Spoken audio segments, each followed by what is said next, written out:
उत्तराखंड में बड़ा हादसा हुआ, ग्लेशियर टूटा, तबाही आई, 125 से ज्यादा लोग लापता हो चुके हैं।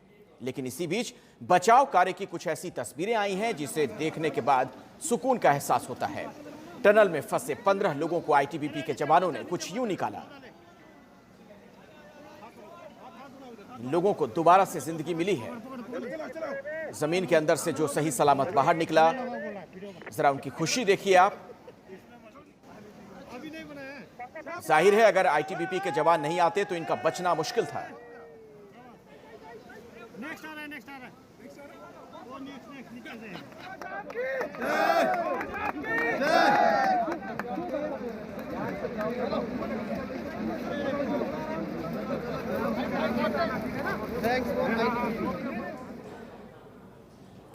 तो उत्तराखंड में एक बार फिर से प्रकृति ने आज भयानक रूप धारण कर लिया। चमोली जिले के रैणी में आज सुबह ग्लेशियर टूटा। इस आपदा में जान माल का बड़ा नुकसान हुआ है। सवाल यह है, यह आपदा आई क्यों? क्या इसकी वजह ग्लोबल वार्मिंग यानी पृथ्वी का गर्म होना है? आप देखिए एबीपी न्यूज की यह खास रिपोर्ट।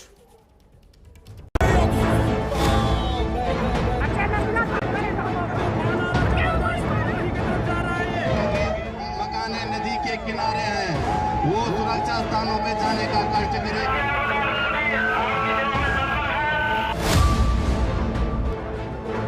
उत्तराखंड के चमोली के रैनी से विध्वंस की ये खौफनाक तस्वीरें शरीर में सिहरन पैदा कर रही हैं। बैराज में जितने भी ये साइड काम कर रहे थे सब दब गए होंगे। प्रकृति का ये खौफनाक मंजर देखकर सवाल खड़े हो रहे हैं कि आखिर इसकी वजह क्या हो सकती है। ये ग्लेशियर आखिर क्यों टूटा? क्या इसके लिए इंसान जिम्मेदार है या प्रकृति? तूफान आ रहा जबरदस्त, कंपनी की तरफ जा रहा है ये।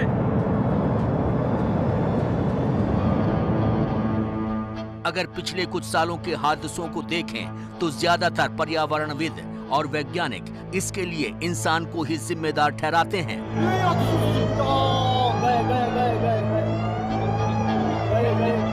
इन प्राकृतिक आपदाओं की वजह ग्लोबल वार्मिंग मानी जा रही है, जिसकी जड़ में इंसान ही है।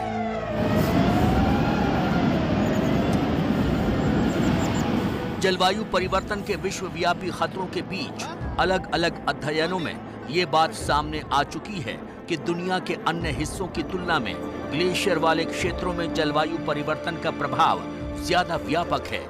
इन क्षेत्रों में उत्तराखंड भी शामिल है। एक अध्ययन के अनुसार उत्तराखंड का औसत तापमान पिछले 10 सालों में बाकी दुनिया की तुलना में 1% ज्यादा बढ़ा है। यहाँ गर्मियों के तापमान में औसतन 4 डिग्री सेल्सियस तक की बढ़ोतरी हो गई है और सर्द दिनों की संख्या में तेजी से कमी आ रही है। चमोली जिले में ग्लेशियर टूटने की तस्वीरों को देखकर साल 2013 का वो मंजर याद आ जाता है जिसने भयानक तबाही मचाई थी।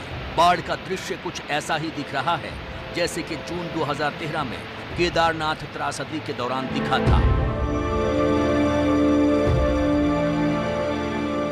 केदारनाथ धाम में साल 2013 में 13 से 17 जून के बीच भारी बारिश के बाद वहां का चौराबाड़ी ग्लेशियर पिघल गया था। इस ग्लेशियर के कारण यहां पर मंदाकिनी नदी ने विकराल रूप ले लिया था और पर्वतीय इलाकों से गुजरता नदी का पानी केदारनाथ धाम तक पहुंच गया था। केदारनाथ त्रासदी में करीब 10,000 लोग मारे गए थे। ग्लोबल वार्मिंग की वजह से हिमालय के 650 ग्लेशियरों पर खतरा मंडरा रहा है। ये ग्लेशियर लगातार पिघलते जा रहे हैं। अगर इसी रफ्तार से ये ग्लेशियर पिघलते रहे तो आने वाले कुछ सालों में हिमालय के ज्यादातर ग्लेशियर पिघलकर पानी में तब्दील हो जाएंगे। बढ़ते पानी की वजह से जमीन पर रहने वालों को इससे अधिक समस्या का सामना करना पड़ेगा। वैज्ञानिकों ने जलवायु परिवर्तन का पता लगाने के लिए अध्ययन किया। 40 साल के उपग्रह डेटा पर आधारित इस तरह के एक अध्ययन में ये बातें सामने आई हैं। 2018 में साइंस एडवांसेस में प्रकाशित रिसर्च में निष्कर्ष निकाला गया था। हिमालय के ग्लेशियर साल 2000 के बाद से हर साल 1.5 फीट बर्फ खो रहे हैं। इस तरह से देखा जाए तो हिमालय की बर्फ पिछले 25 साल की अवधि की तुलना में कहीं अधिक तेज गति से पिघल रही है।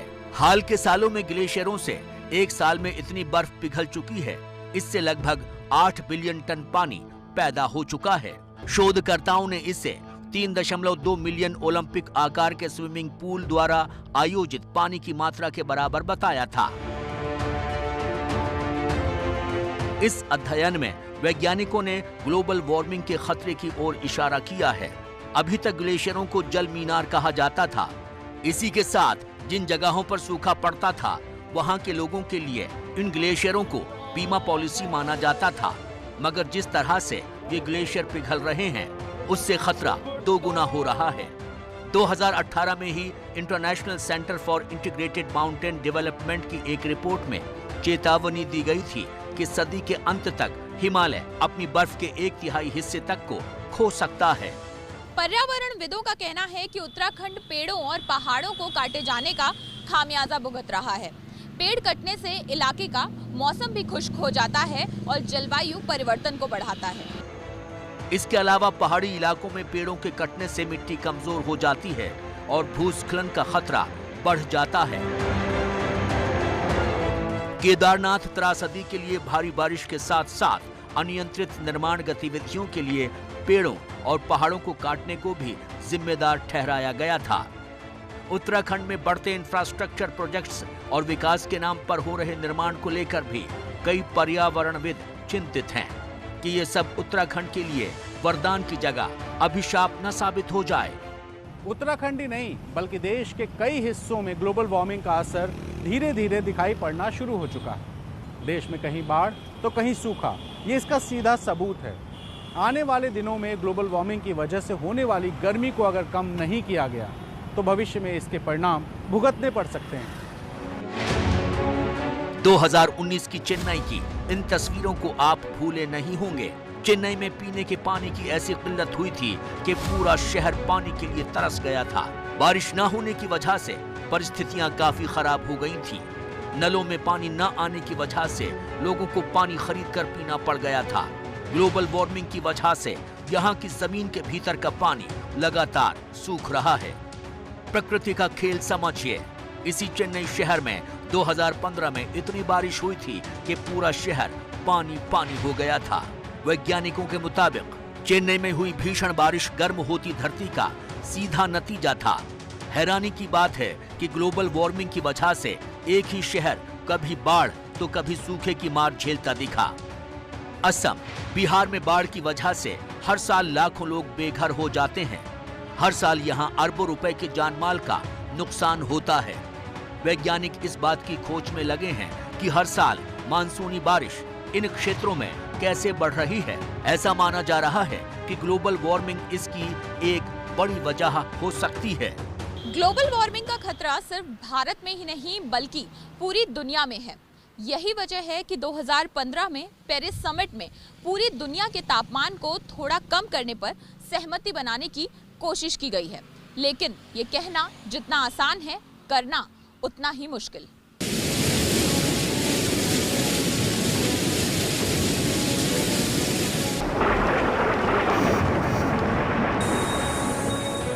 भारत जलवायु परिवर्तन की चिंता से अच्छी तरह से वाकिफ है। Climate resilient development practices.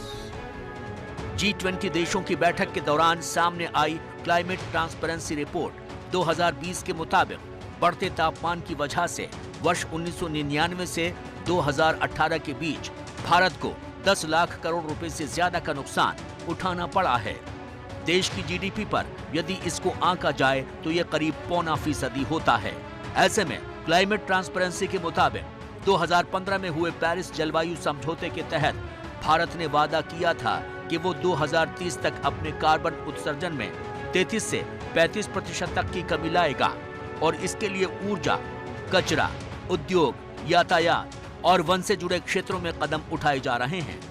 Report के मुताबिक ये कदम इसी सदी के आखिर तक पृथ्वी के तापमान में बढ़ोतरी को 2 डिग्री सेल्सियस तक सीमित करने के लक्ष्य पर है।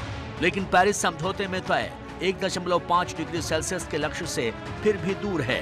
बाकी सदस्य देश तो इसके आसपास भी नहीं हैं। भारत ने बहुत पहले ही जलवायु परिवर्तन से जुड़े कई लक्ष्य अपने लिए तय कर लिए थे। भारत लगातार रिन्यूएबल एनर्जी को बढ़ावा देने का काम कर रहा है।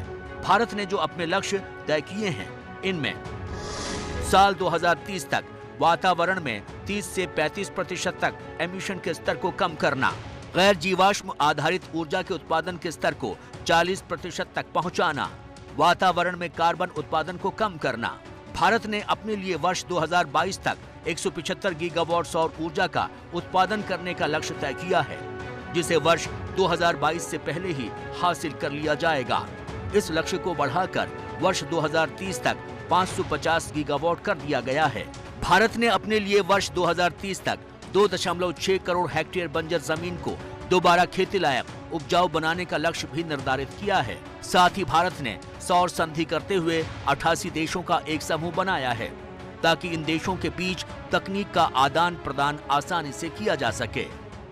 India has adopted low carbon and climate resilient development practices. I am glad to share that India is not only meeting our Paris Agreement targets, but also exceeding them. Bharat सरकार की एक रिपोर्ट के मुताबिक जलवायु परिवर्तन को रोकने के लिए बड़े कदम नहीं उठाए गए तो हीट वेव्स में 3 से 4 गुना की बढ़ोतरी दिखाई देगी, जिससे सूखे का खतरा बढ़ेगा। समुद्र का जल स्तर 30 सेंटीमीटर तक उठ सकता है, जिससे बाढ़ का खतरा बढ़ सकता है। जलवायु परिवर्तन और स्वास्थ्य पर छपी लेसन काउंटडाउन रिपोर्ट 2019 के अनुसार आने वाले समय में जलवायु परिवर्तन के चलते भारत में कुपोषण की स्थिति और गंभीर हो सकती है। साथ ही इसके चलते हैजा और उसके कारण होने वाला संक्रमण बढ़ सकता है। दुनिया में इस बात को लेकर बड़ी बहस है कि कार्बन उत्सर्जन को रोकने में कौन सा देश कितनी कटौती करेगा। अमेरिका समेत कई बड़े देश सबके लिए बराबर कटौती के फॉर्मूले की बात कहते हैं, जबकि भारत समेत कई विकासशील देशों का तर्क है उन्हें विकास के लिए ऊर्जा की जरूरत है। ऐसे में जो बड़े देश पहले ही बहुत प्रदूषण फैला चुके हैं, उन्हें अब सबसे ज्यादा कटौती करनी चाहिए। ऐसे में बीच का रास्ता अपनाकर सभी देशों को इस समस्या से निपटने का समाधान ढूंढना पड़ेगा। हम लोग दर्शकों को लगातार दिखा भी रहे हैं कि आईटीबीपी के जवान किस मुस्तैदी के साथ रेस्क्यू ऑपरेशन में जुटे हुए हैं। विवेक जी, पहले तो आपकी टीम को सलाम, किस हौसले के साथ दुर्गम परिस्थितियों में आप लोग ये काम कर रहे हैं, लोगों को निकाल रहे हैं। मैं चाहूंगा जरा विस्तार से बताइए, ये ऑपरेशन जो चल रहा है, रेस्क्यू ऑपरेशन, उसे आप लोग कैसे अंजाम दे रहे हैं? ये जो तपोवन के पास वाला वीडियो है, उसमें हमने देखा कि एक सुरंग के नीचे से आप लोग कुछ लोगों को निकाल रहे हैं, वो कैसे मुमकिन हो पाया, कैसे वहां तक पहुंचे? सुबह जब 10 बजे ये घटना घटी थी, जब पूरा डैम वॉश आउट हो गया वहाँ पर, तो लगभग 150 लोगों के उसके डाउनस्ट्रीम में काम करते होने की सूचना मिली थी जो मिसिंग थे। तो जब हम लोग वहाँ पर पहुँचे तो जो वहाँ रोस्टर था, जो वहाँ लोकल लेबरर्स थे, उनके बारे में जो जानकारी मिली थी हमको, उससे यह स्पष्ट हो गया कि ये लोग वहाँ पर काम कर रहे थे और ये कहीं ना कहीं किसी लेवल पर अंदर ट्रैप्ड हो सकते हैं। तो 2 टनल्स थे, खास करके जो तपोवन वाला प्रोजेक्ट है वहाँ पे टनल 1 और टनल 2। टनल 2 में 16 लोगों की सूचना थी जो अंदर टनल के अंदर होंगे, लेकिन चूंकि बहुत गहरा नहीं था, लगभग 900 मीटर लंबाई में था वो टनल, और उसके ऊपर जो डेब्रीज थी, वो जो स्नाउट था उस टनल का, वो ढका हुआ था, कवर्ड था। तो हमारे जवान जो माउंटेनियर्स थे, 3 टीमें हमने आईटीबीपी की बनाई थी, जो कि एमएनएसआई ओली और 1st बटालियन आईटीबीपी जोशीमठ से गई थी वहाँ पे। और तो 300 लोगों की टीम में हमारे माउंटेनियर्स भी थे, और हम लोग ट्रेंड होते हैं इन ऐसी चीज़ों के लिए। तो उन्होंने तुरंत एक्शन करा और रस्सियों के सहारे वो नीचे उतरे नदी के साइड पे, और उन्होंने वहाँ पर डिगिंग शुरू करी। और लगभग 4 घंटे के एफर्ट के बाद, जैसा आपने विजुअल्स में देखा भी होगा, हमारे जवानों ने 12 लोगों को वहाँ से बाहर निकाला। और ऊपर वाले की मैं कहूँगा कि का आशीर्वाद था कि उसमें से कोई कैजुअल्टी नहीं हुई। 3 लोगों की तबीयत ज़रूर ख़राब थी, ऑक्सीजन कम होने की वजह से उनको वहीं फर्स्ट एड दिया गया आईटीबीपी के हमारे मेडिक्स के द्वारा, और फिर उनको स्ट्रेचर पे लेके हम लोग रोड हेड तक आए हैं। तो ये एक बहुत बड़ा हमारे लिए मोरल बूस्टर था, क्योंकि 12 लोगों को हम लोग वहाँ से बचा पाए। इसके बाद एक और टनल है जो कि ज़्यादा बताया जा रहा है, लगभग 2.5 किलोमीटर लंबी वो सुरंग है, टनल नंबर 1 है। और इसके अंदर ऐसी सूचना है प्रथम दृष्टया कि 30 से ज़्यादा लोग हो सकते हैं, लेकिन चूंकि पानी उस इलाके में काफ़ी बढ़ा हुआ है शुरू से ही, और मलबा भी काफ़ी गहरा है, जिसको कि खुदाई करने के लिए मशीन्स इत्यादि की ज़रूरत है।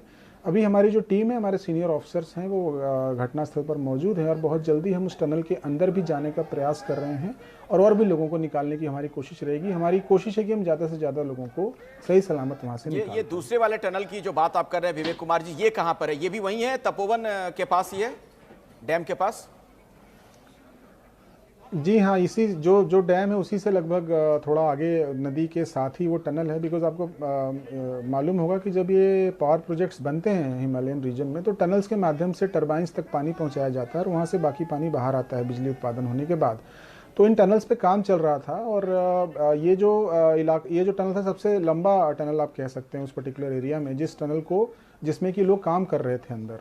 और हम आशा कर रहे हैं कि शायद उनके उस टनल के अंदर कोई ऑक्सीजन की सप्लाई या बाकी चीज़ें होंगी जिससे वो लोग अभी तक सुरक्षित होंगे। जैसे ही इसका मुहाना खुल जाएगा हम खोल पाएंगे, बिकॉज बाकी सारे रास्ते पूरी तरह से बंद हो चुके हैं, ट्रेस करना भी बहुत मुश्किल है। तो हम इनको निकालेंगे और हम प्लान कर रहे हैं कि हम ओवरनाइट ऑपरेशंस भी करें और इनको वहाँ से निकालने की कोशिश करें। बाकी अलग अलग जगहों से जो सूचना है प्रशासन के द्वारा हमें कि 10 डेड बॉडीज़ मिल चुकी हैं और बाकी लोगों को भी ट्रेस करने की पूरी कोशिश की जा रही है। लेकिन अंधेरा बहुत हो चुका है, रात हो गई है अभी वहाँ और ठंड भी है, बट हमारे एफर्ट्स में कोई कमी नहीं है। हम अभी भी आशावान हैं कि हम ज़्यादा से ज़्यादा पूरी रात ऑपरेशन चलाएंगे, आप लोग कोशिश कर रहे हैं? जी, हमारा प्रयास है कि हम पूरी रात ऑपरेशन करें और अगर इन्फोर्समेंट की ज़रूरत हो तो उसको भी वहाँ पर लगाएं ताकि हम लोगों को वहाँ से निकाल सकें। ठीक है। अच्छा विवेक जी, ये बताएं, जो एक वीडियो में हमने देखा कि कई लोगों को आईटीबीपी के जवानों ने निकाला है एक सुरंग के अंदर से, वो तो पूरा मलबा था वहां पर, फिर वहां तक आप लोग पहुंचे कैसे? इसके लिए कैसे कोई जानकारी मिली? क्या किसी के संपर्क में आप लोग थे? कैसे ये सूचना मिल पाई आप लोगों को? पहुंचे कैसे उन तक? देखिए, हम लोग वहाँ पहुँचे और जो लोकल ऑफिशियल्स थे एनटीपीसी के और बाकी जो लेबरर्स के साथी थे, सहयोगी थे, उन लोगों से हमको सूचना मिली थी और एग्जैक्टली जो लोकेशन था उस पर 30 से 35 फीट मलबा था। तो हमारे जवानों ने बहुत मेहनत करी वहाँ पहुँचने के बाद, जो डिगिंग टूल्स थे उनके पास, उसको लेते हुए और एक लगभग 2 से 2.5 फीट का पतला एक डिगिंग के माध्यम से एक सुरंग तक हम पहुँच गए, जहाँ से एक एक करके लोगों को धीरे धीरे निकाला जा सका। हमारी टीम्स भी गई अंदर, लेकिन बहुत सारा कीचड़ था और ये मिरेकल ही है कि ये लोग सही सलामत मिल गए हमको। बिकॉज जो सिचुएशन थी, अगर 2-3 घंटे और लेट हो जाता अखिलेश जी, तो मुझे लगता है कि ज़्यादा ट्रेजेडी हो जाती, नुकसान हो जाता वहाँ पर। लेकिन ये मैं कहूँगा कि बहुत ही हमारे लिए भी मोरल बूस्टर है कि हम उन लोगों को वहाँ से निकाल पाए और इन लोगों के लिए भी, जो 12 लोग थे, खास करके वो 3 लोग जिनको कि बाद में ऑक्सीजन देकर हम लोगों ने रिट्रीव की, उनको जो है उनकी स्थिति को नॉर्मलाइज किया, वो बहुत इंपॉर्टेंट रहा इस पूरे ऑपरेशन में। और हम होप कर रहे हैं कि आगे भी लोग हमको मिले, क्योंकि ये ऑपरेशन अभी चलने वाला है। मुझे लगता है कि ये अभी काफ़ी टाइम ये ऑपरेशन चलेगा। हम पूरे इलाके में जो 10 से 15 किलोमीटर का एरिया है, ये बताइए, ये जिस पर्टिकुलर टनल का आप जिक्र कर रहे हैं, क्या यहाँ से सभी लोगों को निकाल लिया गया है और जो लंबे वाले सुरंग की आप बात कर रहे थे वहीं सिर्फ लोग फंसे हुए हैं?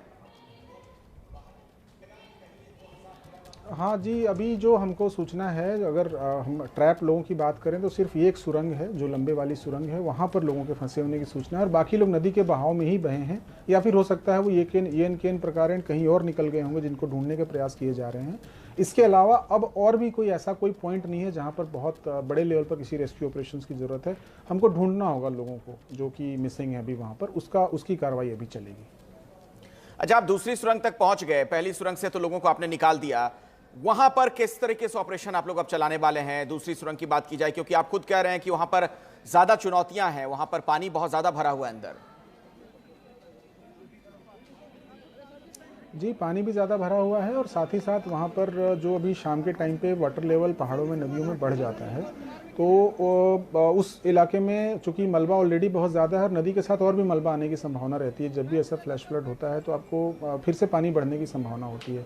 तो बिल्कुल मुहाने तक पानी है और वो चैलेंजिंग इसलिए भी है कि उसकी जो लेयर्स हैं वो काफ़ी ज़्यादा हैं और पत्थर हैं, मड है और बहुत सारा मैं कहूँगा कि नदी का फ्लो बहुत तेज़ है। तो उसको देखते हुए थोड़ा सा हमको सावधानी से काम करना पड़ रहा है ताकि कोई नुकसान ना हो और हम उन लोगों तक पहुँच सकें।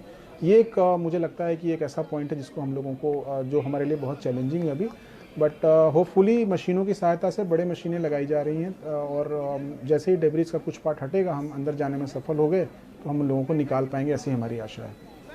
विवेक जी, एक देखिए, सबसे बड़ी जो चुनौती आप लोगों के सामने होगी, मैं जहां तक समझ पा रहा हूं, चूंकि ठंड बहुत ज़्यादा है, जो लोग अंदर फंसे हुए हैं, अगर जल्द से जल्द उन्हें नहीं निकाला गया तो उनकी जान पर बन सकती है। तो इसको मद्देनजर रखते हुए आप लोग किस तरीके से प्रयास कर रहे हैं, और कुछ और भी जगहों से जानकारी मिल रही है क्या कि कहीं और भी कुछ लोगों का समूह फंसा हुआ हो? जो अभी तक सूचना है ये एकमात्र यही एक जगह है, स्थान है, और हम सिर्फ प्रे कर सकते हैं क्योंकि देखिए टनल्स के अंदर कई बार ऑक्सीजन के पैकेट्स होते हैं, पॉकेट्स होते हैं जहां पर कि आदमी आराम से सांस ले सकता है। और ठंड तो होगी, लेकिन चूंकि ये लोग उसी एरिया में रह रहे हैं, एक्लेमेटाइज हैं, तो हम होप करते हैं कि इनको ठंड से भी बहुत ज़्यादा असर नहीं पड़ेगा अगर उनको थोड़ा लेट भी हो निकालने में जी। तो हम होपफुल हैं। और ये एकमात्र रास्ता है जो हमको बताया जा रहा है जहाँ से अंदर जाना है हमको। तो जब तक वो डिगिंग वाला काम पूरा नहीं होगा, बिकॉज काफ़ी डेब्रीज हैं, वो मशीन्स की मदद से ही निकाला जा सकता है उसको, तो उसका प्रयास किया जा रहा है। बट थोड़ा पानी का बहाव और बाकी चीज़ों को देख के थोड़ी दिक्कत आ रही है। हम लोग की दुआ है विवेक जी कि आप लोग जो मेहनत कर रहे हैं उसमें सफल हों, ज़्यादा से ज़्यादा लोगों की जान आप लोग बचा पाएं। बहुत बहुत शुक्रिया हमारे साथ जुड़ने के लिए आपका, धन्यवाद।